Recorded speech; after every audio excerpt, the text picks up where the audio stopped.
मैं सबको और एक बार परमेश्वर के नाम से मैं स्वागत करना चाहता हूं आज का ये सेशन में। धन्यवाद देना चाहता हूं सबको जो आज हम लोग के साथ जुड़े हुए हैं, और जितने लोग हम लोग के साथ जुड़ते हैं सबको मैं धन्यवाद देना चाहता हूं। और आज मैं जिस विषय में बात करने जा रहा हूं वो है प्रेसिंग इनटू डिसाइपलशिप। क्यों हम लोग को अनुयायी के ऊपर, क्यों हम लोग को डिसाइपलशिप के ऊपर हम लोग को जोर देना है, उसके ऊपर हम लोग आज हम लोग डिस्कस करेंगे। और हम लोग देखने जा रहे हैं 6 principles for a multiplying church. अगर आप एक पास्टर है, अगर आप एक कलीसिया को लीड करते हैं, तो वो कौन सा प्रिंसिपल है जिसके द्वारा आप अपने चर्च को मल्टीप्लाई कर सकते हैं, आप और भी बढ़ा सकते हैं। मैं जैसे एक एग्जांपल दे रहा हूँ कि मैं ऐसे बहुत सारे चर्चेस में गया हूँ, बहुत सारे कलीसिया में गया हूँ, और वो कलीसिया क्या है, मैं देखा हूँ कि वो कलीसिया बहुत सालों से चल रहा है, बहुत दिन से चल रहा है। और जब मैं बात करता हूँ उस पास्टर से, जो उस चर्च के लीडर है, मैं जब बात करता हूँ, मैं पूछता हूँ कि पास्टर आपका चर्च, आप कितने दिन से चर्च को लीड कर रहे हैं? तो कोई बोलते हैं मैं 5 साल से लीड कर रहा हूँ, कोई बोलते हैं मैं 10 साल से लीड कर रहा हूँ, कोई बोलते हैं 20 साल से लीड कर रहा हूँ। लेकिन फिर भी एक चीज जो मुझे बहुत ही दुख देता है, वो क्या है, मैं देखता हूँ कि 5 साल, 10 साल, 20 साल से चर्च वो लीड कर रहे हैं, लेकिन फिर भी चर्च में कितने कितने लोग आते हैं? मे बी 10 जन, मे बी 15 जन, मे बी 20 जन, और उससे ज्यादा नहीं। और कभी कभी कुछ कुछ कुछ लोग खुश भी होते कि हम लोग का चर्च, हम लोग का कलीसिया छोटा कलीसिया है, हम लोग के कलीसिया में केवल 30 लोग है, केवल 20 लोग है, और उसी में वो लोग खुश है, वो बढ़ना नहीं चाहते हैं। They want to be stagnant, वो बढ़ना नहीं चाहते। लेकिन हम लोग का काम है कि कैसे हम लोग कलीसिया को बढ़ाए। हम लोग का कलीसिया एक क्लब नहीं है जहाँ पे ओनली जितने सारे मेंबर्स है उतने लोग ही रहेंगे। हम लोग का चर्च जो है, हम लोग का कलीसिया जो है, वो एक लाइट हाउस है, जो कि परमेश्वर का जो रोशनी है, यीशु मसीह का जो प्रेम है, यीशु मसीह का जो मैसेज है, जो गॉस्पेल है, उसको हम लोग को और भी लोगों के बीच में लेके जाना है। तो इसलिए हम लोग का चर्च केवल कुछ लोगों में सीमित नहीं होना चाहिए। हम लोग का चर्च क्या होना चाहिए, दूसरों को भी, जो लोग अभी भी उस चर्च के मेंबर्स नहीं है, अभी भी उस कलीसिया में नहीं आए हैं, अभी भी यीशु मसीह के बारे में वो कभी नहीं सुने हैं, उन लोग के बीच में भी जाना चाहिए, और उन लोग को भी एनकरेज करना चाहिए, उन लोग को भी सुसमाचार देना चाहिए, उन लोग को भी मसीह में लाना चाहिए।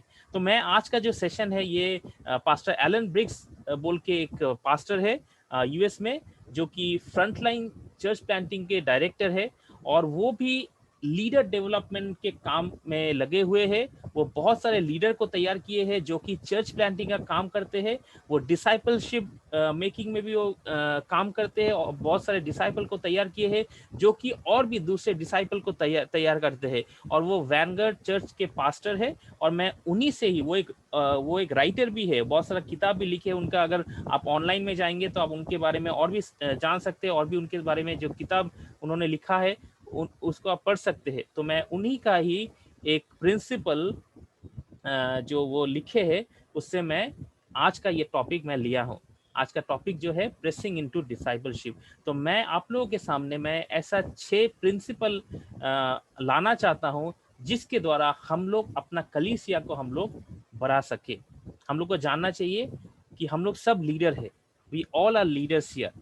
और एक लीडर का काम है कि कैसे हम लोग दूसरों को मोटिवेट करें, दूसरों को एनकरेज करें, दूसरों को इम्पैक्ट करें।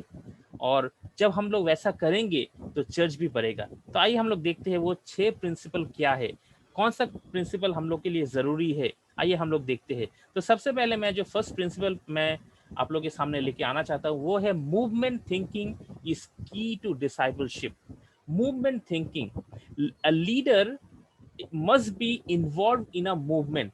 एक अगवा जो है वो एक मूवमेंट में उसको उसको भाग लेना है। What is that movement all about? The movement is leading people from one place to another. लोगों को आगे लेके जाना, लोगों को एक जगह से दूसरे जगह में लेके जाना। और वो जगह क्या है? वो कोई जियोग्राफिकल लोकेशन नहीं है, वो जगह है कि उनका एक सिचुएशन जो है, उनका जो एक लाइफस्टाइल है, उनका एक जीवन जीने का जो तरीका है, उस जीवन से उन लोगों को एक दूसरा, एक नई जिंदगी की ओर लेके जाना। और वो ही है मूवमेंट। अगर कोई विश्वास में नहीं है, अगर कोई सुसमाचार नहीं जानता है, अगर कोई यीशु मसीह को नहीं जानता है, तो एक लीडर का काम है कि कैसे मैं उनको सुसमाचार दूं, कैसे मैं यीशु मसीह के पास उनको लेके आऊं, यीशु मसीह, ताकि वो यीशु मसीह के बारे में जाने और वो भी एक डिसाइपल बने। तो लीडर का काम है लीडर तैयार करना। अगर मैं एक लीडर हूं और मैं अपने लीडरशिप से खुश हूं, मैं दूसरों को लीडर तैयार करना नहीं चाहता हूं, तो that means I am a failed leader, I am not a successful leader. बहुत लीडर ऐसे भी होते हैं जो दूसरों को लीडर के रूप में तैयार नहीं करना चाहता है। वो लोग सोचते हैं कि अगर मैं दूसरों को लीडर तैयार करूं तो एक दिन क्या होगा, वो लोग लीडर बन जाएंगे और मेरा कुछ काम नहीं रहेगा, लोग मुझे सम्मान नहीं देंगे, लोग मुझे रिस्पेक्ट नहीं करेंगे। तो ऐसे बहुत सारे लीडर्स हम लोग देखते हैं कि जो कि लीडरशिप के ऊपर फोकस नहीं करते हैं। लेकिन what we need to do as leaders, as healthy leaders, is movement thinking. और वो मूवमेंट थिंकिंग क्या है? Multiplication runs on different operating system from addition. अगर मैं एक पास्टर हूं और मैं केवल चर्च पास्टर के ऊपर ही फोकस कर रहा हूं, कैसे मैं अपना पास्टर का काम करूं, कैसे मैं एक काम को करूं, कैसे मैं कलीसिया में कलीसिया का जो चर्च सर्विस है, जो चर्च मिनिस्ट्री है, उसी के ऊपर फोकस करूं, तो क्या हो रहा है कि मैं एक ही विषय के ऊपर फोकस कर रहा हूं और क्या कर रहा हूं कि मैं ही सब कुछ मेरे जिम्मेदारी में ले रहा हूं, मेरे शोल्डर में ले रहा हूं कि मुझे सब कुछ करना है, क्योंकि मैं पास्टर हूं, मुझे सब में इन्वॉल्व रहना है। मुझे चर्च सर्विस भी लेना है, संडे सर्विस भी लेना है, मुझे वीकली बाइबल स्टडी भी लेना है, मुझे यूथ फेलोशिप भी लेना है। अगर कोई जन्म लेता है तो मुझे वहां पे जाना है, अगर कोई मर जाता है तो मुझे वहां पे जाना है, अगर किसी का शादी होता है तो फिर भी मुझे वहां पे जाना है। तो सब काम क्या है? पास्टर का काम है। और अगर एक जन पास्टर है और वो सोचता है कि मुझे ही सब कुछ करना है क्योंकि मैं पास्टर हूं, लेकिन we need to focus on co ministry. और कितने सारे लोग हैं जो मुझे मदद कर सकता है, और उन लोगों को भी तैयार करना। They will also be my को मिनिस्टर्स इन माई मिनिस्ट्री। अगर यूथ मिनिस्ट्री है तो ऐसा कोई है जो कि यूथ मिनिस्ट्री अच्छे से लीड कर सकता है, कोई ऐसा है जो कि वुमेन मिनिस्ट्री को अच्छे से लीड कर सकता है, तो हम लोग उन लोगों को तैयार करेंगे। We need to build them up as leaders. हम लोग को उन लोगों को भी लीडर के रूप में तैयार करना चाहिए, ताकि क्या होगा कि God is more about the who than the what. परमेश्वर क्या चाहता है, परमेश्वर हम लोग क्या कर रहे हैं उसमें वो फोकस नहीं है, लेकिन हम कौन है, हम लोग मसीह में कौन है। तो अगर वो उनके पास कैपेसिटी है लीडरशिप का, हम लोग उनको लीडर के रूप में तैयार करेंगे। हम लोग का रिस्पॉन्सिबिलिटी ये है कि हम लोग उनको अपॉर्चुनिटी देंगे। So that is all about movement thinking. अगर एक चर्च का एक पास्टर है, कैसे वो दूसरों को भी लीडरशिप के रोल में लीड कर सकता है, उन लोगों को भी लीडर के रूप में वो तैयार कर सकता है, उनको भी लीडर डेवलपमेंट, उनके जीवन में भी लीडर डेवलपमेंट लेके आ सकता है, उनको भी हेल्दी लीडर्स के रूप में तैयार कर सकता है, ताकि चर्च केवल एक जन के द्वारा नहीं, लेकिन और भी लोगों के द्वारा आगे बढ़ेगा। और उससे क्या होगा, और भी अलग अलग कोई उसका जो फील्ड है, उसका जो इंटरेस्ट है, उसका जो फोकस है, उसी में वो फोकस करेगा, और चर्च क्या होगा, चर्च ग्रो करेगा। चर्च एक हेल्दी चर्च होगा, जहां पे केवल एक जन नहीं, बहुत सारे जन काम कर रहा है, बहुत सारे जन लीड कर रहा है। कोई एक मिनिस्ट्री में फोकस कर रहा है, कोई दूसरा मिनिस्ट्री में फोकस कर रहा है, और जो पास्टर है वो ओवरऑल सब कुछ ओवरसी कर रहा है। उसके बाद हम लोग क्या देखते हैं, नेक्स्ट जो प्रिंसिपल है वो है unlearning and learning are both essential. कुछ कुछ चीज हम लोग को सीखना चाहिए और कुछ कुछ चीज हम लोग को भूल जाना भी है। शायद हम लोग पहले सीखे थे, लेकिन उसको हम लोग को भूल जाना है। So both learning and unlearning both are essential. तो सबसे पहले हम लोग देखते हैं कि कौन सा ऐसा चीज है जो हम लोग को भूल जाना है, वी नीड टू अनलर्न। वो क्या है? सबसे पहला है कॉम्प्लेक्सिटी। कभी कभी ऐसा होता है कि जीसस का जो लीडरशिप मॉडल है वो बहुत ही कॉम्प्लेक्स है। हम लोग सोचते हैं कि अरे यीशु मसीह किए थे क्योंकि वो यीशु मसीह थे, क्योंकि वो परमेश्वर थे, कि इसलिए वो कर पाए, लेकिन हम लोग नहीं कर पाएंगे। It is a very complex model, हम लोग को उस पर सोचना नहीं है। तो इसलिए क्या होता है कि जो डिसाइपलशिप के बारे में जो एक लाई है, जो एक झूठ है, वही चीज हम लोग के सामने आ जाता है। हम लोग अपना जीवन को जैसे जीते हैं वैसे ही जिएंगे, अपना काम करेंगे, अपने फैमिली को देखेंगे, और फैमिली मैटर्स में हम लोग इन्वॉल्व रहेंगे।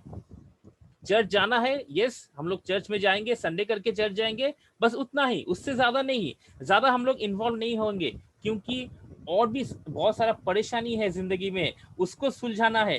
क्यों हम लोग चर्च में और भी इन्वॉल्व रहेंगे, क्यों हम लोग डिसाइपलशिप में इन्वॉल्व रहेंगे, वो बहुत ही डिफिकल्ट काम है। जीसस के जमाने में हुआ था, अभी नहीं होता है। हम लोग क्या है, कॉम्प्लेक्सिटी में है। हम लोग सोचते कि वो मेरे लिए डिफिकल्ट है, मेरे जीवन में ऑलरेडी बहुत सारा प्रॉब्लम है, ये क्यों एक्स्ट्रा प्रॉब्लम मैं लेके आऊं। इसलिए बहुत लोग क्या होते हैं, डिसाइपलशिप में नहीं जाना चाहते, बहुत लोग चर्च मिनिस्ट्री में इन्वॉल्व नहीं होना चाहता है, क्योंकि वो मॉडल बहुत ही डिफिकल्ट है। लेकिन हम लोग को उस चीज से बाहर आना है कि यीशु मसीह का जो मॉडल था, it is a doable model, ये हम लोग कर सकते हैं। ये ऐसा नहीं है कि जो इम्पॉसिबल है, यीशु मसीह किए थे इसलिए हम लोग नहीं कर पाएंगे। यीशु मसीह ऐसा एक मॉडल को फॉलो किए थे जो हम लोग सब कर पाएंगे, और अगर हम लोग करते हैं तो हम लोग का भी जीवन बदल सकता है, और उसके साथ साथ दूसरों का भी जीवन बदल सकता है। इसलिए हम लोग को उस कॉम्प्लेक्सिटी से निकल के आना है, और हम लोग को देखना है कि यीशु मसीह कैसे उसको किए थे, और हम भी उसको कर सकते हैं यीशु मसीह के मदद से। दूसरा चीज जो हम लोग को भूलना है वो है एक्सपर्ट सेंट्रिसिटी। उसका मतलब क्या है, हम लोग सोचते हैं कि जिनके पास ज्यादा नॉलेज है, परमेश्वर उनको ज्यादा इस्तेमाल करता है। अगर वो सीनियर पास्टर है, अगर वो उनके पास डॉक्टरेट डिग्री है, उन्होंने पीएचडी किए हैं, उन्होंने मिनिस्ट्री में बहुत साल, 20 साल या 30 साल है, उनको परमेश्वर और भी इस्तेमाल कर सकता है, और उनके द्वारा परमेश्वर और भी हम लोग को बहुत सारा चीज बोल सकता है। तो इसलिए क्या होता है, कभी कभी ऐसा हम लोग देखते हैं कि कोई भी अगर कुछ स्पेशल प्रोग्राम हो, कुछ ऐसे अगर कुछ सेमिनार हो, तो सीनियर पास्टर को डेफिनेटली कुछ ना कुछ शेयर करना ही है। अगर वो शेयर नहीं करेंगे तो वो प्रोग्राम का कोई मीनिंग नहीं रहेगा।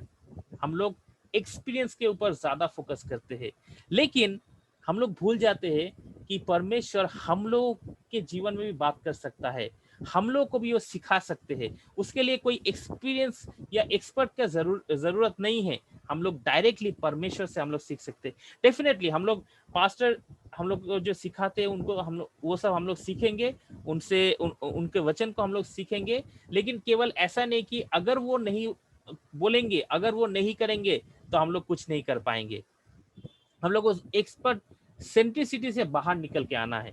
बहुत बार ऐसा भी होता है, जब हम लोग देखते हैं चर्च में रिवाइवल मीटिंग होता है, कभी कभी बहुत कुछ बड़ा प्रोग्राम ऐसे होता है, तो वो लोग क्या करते हैं, वो लोग ऐसे एक्सपर्ट पास्टर को बुलाते हैं, शायद वो किसी और स्टेट में है, शायद वो किसी और कंट्री में है, तो उन्हीं को बुलाते हैं ताकि अगर वो बोलेंगे तभी जाके हम लोग को ज्यादा नॉलेज मिलेगा। लेकिन नहीं, परमेश्वर अगर एक आदमी को चुन सकता है जिनके पास कोई नॉलेज नहीं है, जिनके पास कोई एक्सपीरियंस नहीं है, परमेश्वर आपके जीवन में भी बात कर सकता है। तो हम लोग को उस एक्सपर्ट सेंट्रिसिटी से बाहर निकल के आना है कि केवल ऐसा नहीं कि जिनके पास नॉलेज है परमेश्वर उसको ज्यादा इस्तेमाल करता है, परमेश्वर सबको इस्तेमाल कर सकता है और सबके जीवन में एक बदलाव लेके आ सकता है। तो ये दो चीज हम लोग को अनलर्न करना है। लेकिन क्या चीज सीखना है, क्या चीज लर्न करना है? हम लोग को जो चीज सीखना है, one thing we must learn, that is how to disciple people।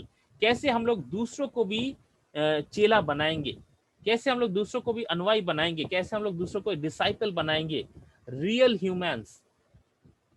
जो जो डिसाइपलशिप केवल एक मैनुअल में नहीं है, केवल एक बुक में नहीं है कि इसको ऐसे ऐसे करना पड़ता है, उसका स्टेप बाय स्टेप प्रोसेस दिया नहीं गया है, उसका कोई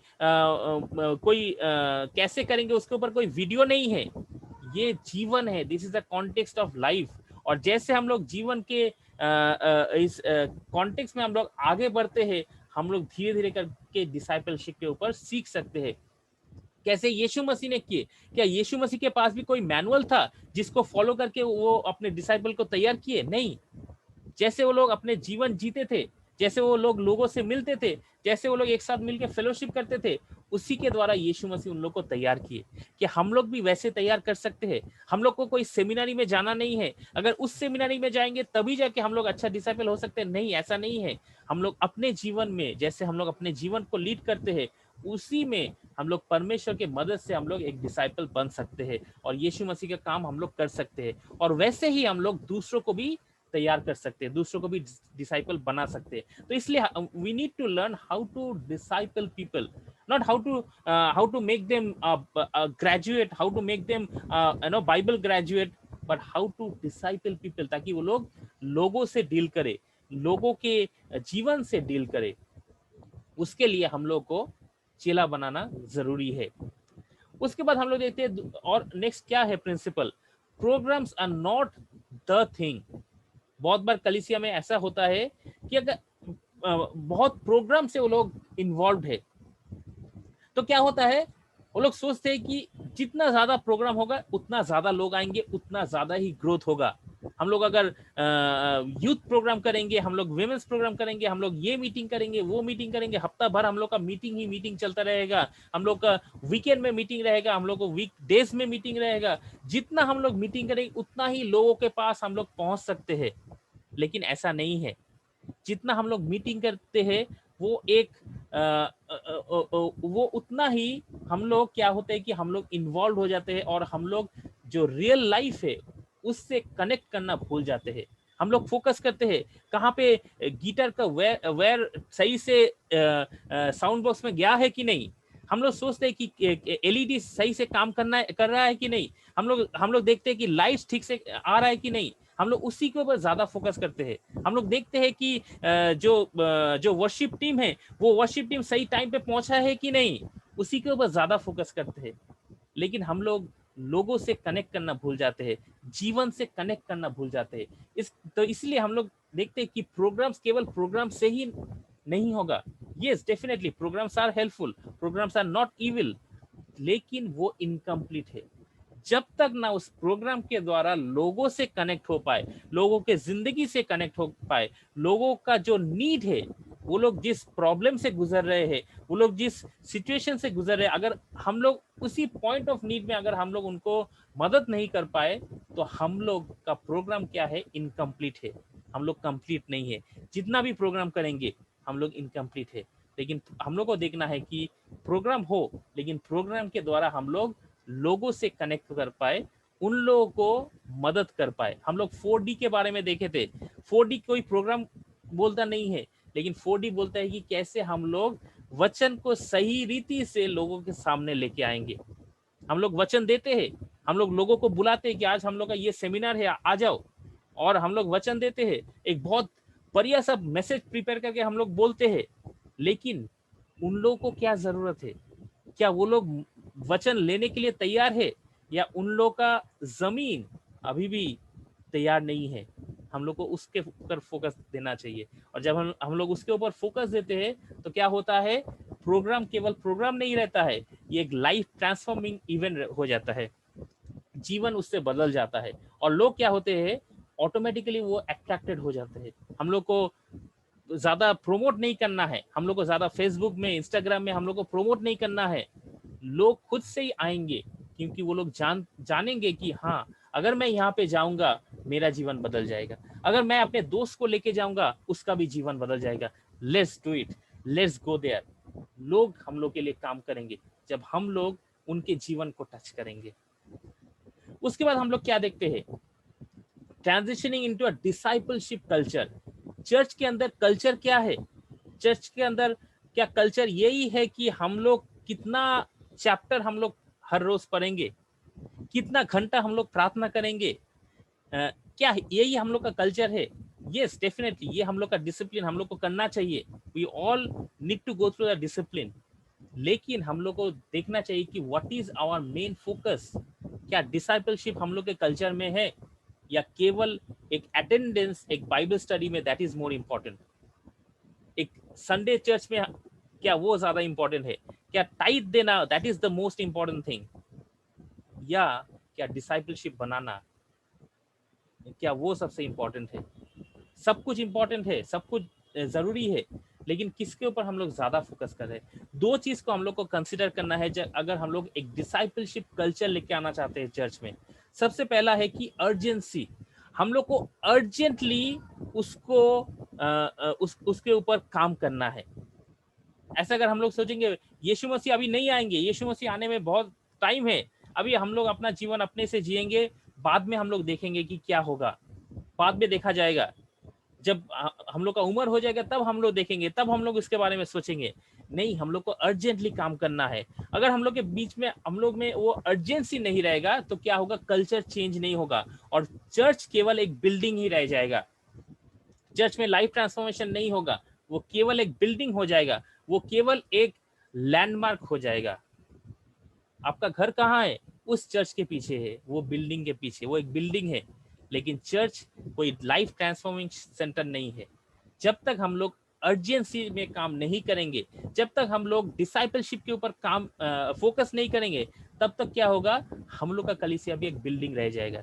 और जितना हम लोग अर्जेंसी में काम करेंगे तो क्या होगा, चर्च में ज्यादा लोग आ सकते हैं, चर्च ग्रो कर सकता है और चर्च मल्टीप्लाई कर सकता है। अगर आप चाहते हैं एज अ पास्टर कि आपका भी चर्च मल्टीप्लाई करे, आपका भी चर्च ग्रो करे, तो केवल एक बिल्डिंग नहीं, लेकिन हम लोग को लोगों को टच करना है और उसके लिए हम लोग को अर्जेंसी चाहिए, अभी करना है, तुरंत करना है। परमेश्वर हम लोग को कैसे कराना चाहता है उसके ऊपर फोकस करना है। हम लोग को हम लोग आराम से जिंदगी जिएंगे, बाद में सोचेंगे पैंडेमिक हो जाएगा उसके बाद सोचेंगे अभी तो पैंडेमिक कैसे, कहाँ, अभी हम लोग बाहर नहीं निकल सकते हैं। अगर हम लोग ऐसा सोचेंगे तो कुछ नहीं होगा। लेकिन हम लोग अगर सोचेंगे कि कैसे इस पैंडेमिक में, कैसे इस लॉकडाउन में हम लोग काम कर सकते हैं, तभी जाके परमेश्वर हम लोग क्या जीवन को बदल सकता है। जैसे हम लोग देख रहे हैं कि हम लोग लॉकडाउन में है, हम लोग पैंडेमिक में है, हम लोग घर से बाहर नहीं निकल सकते, लेकिन फिर भी हम लोग इतने सारे लोग हम लोग हर रोज जुड़ते हैं। हो सकता है कोई एमपी से है, हो सकता है कोई यूपी से है, हो सकता है कोई बिहार से है, हो सकता है कोई उड़ीसा से है, हो सकता है कोई वेस्ट बंगाल से है, लेकिन फिर भी हम लोग को परमेश्वर एक साथ जुड़ रहा है, एक साथ कनेक्ट कर रहा है। और अगर हम लोग इसमें कनेक्ट होते हैं, हम लोग को देखना है कि हम लोग कैसे इसको और भी आगे लेके जा सकते हैं विथ एन अर्जेंसी, कि हाँ हम लोग को इसको करना है। और उसके बाद हम लोग क्या देखते हैं, commitment. Yes, we need to have a commitment. अगर हम लोग में वो कमिटमेंट नहीं है, ठीक है, हम लोग को बोला जा रहा है, हम लोग जा रहे हैं, हम लोग को ये रिस्पॉन्सिबिलिटी दिया गया है इसलिए हम लोग कर रहे हैं, अगर ऐसा एटीट्यूड है तो कभी भी परमेश्वर हम लोग के जीवन में काम नहीं कर सकता है। लेकिन अगर हम लोगों में वो कमिटमेंट है कि हाँ मुझे करना ही है, क्योंकि ये रिस्पॉन्सिबिलिटी अगर हम लोग आइडेंटिफाई करते हैं कि हाँ ये परमेश्वर की ओर से आ रहा है, तो फिर क्या होगा कि हम लोग अपना कमिटमेंट में आगे बढ़ेंगे। हो सकता है कि हम लोग उस कमिटमेंट को ना देखें कि मैं टाइम पे पहुंच रहा हूं, लेकिन हम लोग फिर भी कोई उसका इफेक्ट नहीं देख रहे हैं। हम लोग काम कर रहे हैं लेकिन फिर भी चर्च में लोग नहीं आ रहे हैं। कोई बात नहीं, अगर हम लोग कमिटेड है, अगर हम लोग सही रीति से अपना काम को कर रहे हैं, फेथफुली कर रहे हैं, तो परमेश्वर उनके सही समय में बढ़ोतरी देगा। परमेश्वर राइट टाइम में काम करेगा और हम लोग देखेंगे कि कैसे हम लोग भी ऐसे मल्टीप्लाई कर रहे हैं, हम लोग का कलीसिया भी मल्टीप्लाई कर रहा है। मैं आपके सामने एक एग्जांपल देना चाहता हूँ। मैं जिस कलीसिया में जाता हूँ वही कलीसिया में एक कपल है, उनके बारे में आप लोग के सामने शेयर करना चाहता हूँ। तो ये जो कपल है ये एक्चुअली हिंदू परिवार से आए हैं और उनके एक दोस्त के द्वारा उन्होंने यीशु मसीह को ग्रहण किया है। और हम लोग के चर्च में ऐसा एक कल्चर है कि हम लोग छोटे छोटे ग्रुप में मिलते हैं, जिसको हम लोग केयर ग्रुप बोलते हैं। और इन दोनों ने क्या किए, कपल ने क्या किए, उन्होंने भी अपने घर में एक ऐसा केयर ग्रुप या केयर सेल स्टार्ट किए और वो चाहते हैं कि उनके एरिया में जितने सारे लोग हैं वो सबको यीशु मसीह के बारे में जानकारी मिले। और इसीलिए क्या किए, वो हर रोज हर हफ्ते लोगों को इनवाइट करते थे और वो लोग छोटा सा एक फेलोशिप अपने घर में शुरू किए। लेकिन ऐसा हुआ कि बहुत दिन हो गया, बहुत महीना हो गया, फिर भी कोई लोग नहीं आया। केवल वो दो जन मिलके प्रार्थना करते थे, दो जन मिलके वो उनमें वो कमिटमेंट था, उस कमिटमेंट में वो क्या करते थे, वो एक साथ मिलते थे। वो लोग ऐसा नहीं सोचते अरे हम लोग हर हफ्ते हम लोग मिल रहे, कोई लोग नहीं आ रहा है, क्या करेंगे, चलो बंद कर देते। वो लोग ऐसा नहीं सोचा, लेकिन फिर भी वो लोग फेथफुली हर हफ्ते ऐसे प्रार्थना करते थे, लोगों को बुलाते थे, इनवाइट करते थे और प्रार्थना करते थे। बहुत हफ्ता गुजर गया, बहुत महीना गुजर गया, लेकिन फिर भी क्या हुआ, कुछ नहीं हुआ। लेकिन क्या हुआ उसके बाद, जैसे जैसे वो लोग प्रार्थना करते थे, जैसे जैसे वो लोग कमिटेड थे, उन लोग देखने लगे कि धीरे धीरे लोग आना शुरू किया, क्योंकि उन लोगों के जीवन में भी ऐसा कुछ हुआ। शायद वो लोग कुछ ऐसे परेशानी से गुजर रहे थे, शायद ऐसा कोई वो लोग बीमारी से गुजर रहे थे और उन्होंने यीशु मसीह के बारे में सुना, और जब प्रार्थना करने के लिए आया, तो वो लोग भी चंगाई को महसूस किया, वो लोग भी उद्धार को महसूस किया। और फिर क्या हुआ, वो लोग आना शुरू किया, धीरे धीरे लोग आने लगे, धीरे धीरे लोग ज्वाइन करने लगे, वो लोग दूसरों को भी बुलाने लगे, दूसरे लोग भी आने लगे। और हम लोग ऐसा सुने हैं, जब वो लास्ट टाइम हम लोग के बीच में वो शेयर कर रहे थे, जब इस साल नहीं, पहले लास्ट ईयर में जब क्रिसमस हुआ 2019 में, तब क्या हुआ, वो लोग बोल रहे थे कि उनके वो क्रिसमस प्रोग्राम में 52 फैमिलीज आए, 52 फैमिलीज अटेंड किए। 52 फैमिलीज कैसे हुआ? वो लोग शुरुआत में तो देखे कि फेलियर है, लोग नहीं आ रहे हैं, क्या करेंगे, क्या इसको बंद कर देंगे, क्या इस फेलोशिप को और कंटिन्यू नहीं करेंगे, क्या ऐसा करेंगे? उन्होंने ऐसा नहीं किया, लेकिन फेथफुली वो लोग कमिटेड थे, वो लोग ऐसे करके मिलते रहे। और हम लोग आज देख रहे हैं 52 families, more than 100 people they are joining. किसने किया? परमेश्वर ने उनके जीवन में बढ़ोतरी दिया, परमेश्वर ने उस फेलोशिप को बढ़ाया, परमेश्वर ने उसमें ग्रोथ दिया, ताकि लोग आए, लोग बढ़े। और उन लोगों ने डिसाइपलशिप का एक कल्चर को फॉलो किया। तो क्या हुआ, केवल उनका फेलोशिप केवल प्रोग्राम में फोकस नहीं था कि हम लोग हाँ 6 बजे मिलेंगे, हम लोग का 15 मिनट गाना रहेगा, उसके बाद 15 मिनट टेस्टिमनी रहेगा, उसके बाद 15 मिनट मैसेज रहेगा, उसके बाद हम लोग प्रार्थना करके चले जाएंगे। वो लोग ऐसा कोई प्रोग्राम मॉडल को फॉलो नहीं किया, लेकिन उन्होंने डिसाइपलशिप का कल्चर को फॉलो किया। वहां पे एक रिच डिसाइपलशिप कल्चर था, लोग मिलते थे, लोग अपने बारे में शेयर करते थे, एक दूसरे के लिए प्रार्थना करते थे, हंसी मजाक भी करते थे, एक साथ मिलके खाना खाते थे, एक साथ मिलके वो लोग कहीं घूमने जाते थे। एक रिच डिसाइपलशिप कल्चर था। और उससे क्या हुआ, एक के द्वारा एक के द्वारा एक, ऐसे करके लोग दूसरों को भी तैयार करने लगे, डिसाइपल्स तैयार होता रहा है। और उसके साथ साथ क्या हुआ, दूसरे लोग भी परमेश्वर को जानने के लिए, परमेश्वर का वो प्रेम को महसूस करने के लिए आना शुरू किए। तो हम लोग देखते हैं, अगर हम लोग भी ऐसे ही करेंगे, ये सारे प्रिंसिपल्स को अगर हम लोग फॉलो करेंगे, हम लोग वैसे ही अगर हम लोग चलेंगे, तो परमेश्वर भी हम लोग के जीवन में काम करेंगे। और उससे उसके द्वारा क्या होगा, केवल अपना जीवन नहीं, लेकिन हम लोग का कलीसिया में भी हम लोग एक बढ़ोतरी देख सकते हैं, ग्रोथ देख सकते हैं, एक मल्टीप्लिकेशन देख सकते हैं। केवल एक जगह में नहीं, आज शायद एक जगह में है, लेकिन उसके थ्रू हम लोग और भी जगह में हम लोग मल्टीप्लाई कर सकते हैं। लेकिन हम लोग को ये प्रिंसिपल्स को फॉलो करना है। जब हम लोग इन प्रिंसिपल्स को फॉलो करेंगे, तो डेफिनेटली हम लोग के जीवन में भी हम लोग एक ट्रांसफॉर्मेशन देख सकते हैं, और दूसरों को भी हम लोग ट्रांसफॉर्म कर सकते हैं। परमेश्वर आप सबको आशीष दे, और परमेश्वर आप सबको इस्तेमाल करे कि आप लोग भी ऐसे ही दूसरों के जीवन में भी ट्रांसफॉर्मेशन लेके आइए, और आप लोगों के बीच में भी ऐसा एक डिसाइपलशिप का कल्चर हो, और उसके द्वारा क्या हो कि लोग भी कलीसिया में आए और कलीसिया बढ़े। परमेश्वर आप सबको आशीष दे। Thank you so much. God bless you all.